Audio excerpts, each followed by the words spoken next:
بسم اللہ الرحمن الرحیم۔ دوستو، بسم اللہ الرحمن الرحیم کا طاقتور وظیفہ ہر حاجت کے لیے۔ بسم اللہ الرحمن الرحیم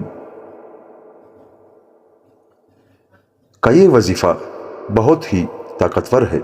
انشاءاللہ دوران وظیفہ ہی آپ کی حاجت پوری ہوگی اور دنیا کا اٹکا ہوا ہر مسئلہ حل ہو جائے گا۔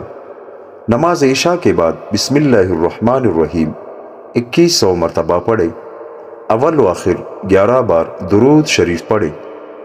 یہ وظیفہ 3 دن تک کرنا ہے اور انشاءاللہ آپ کا جو بھی حاجت ہوگا وہ انشاءاللہ پورا ہوگا۔ جزاک اللہ۔ دوستو، صدقہ جاریہ سمجھ کر آگے شیئر کریں۔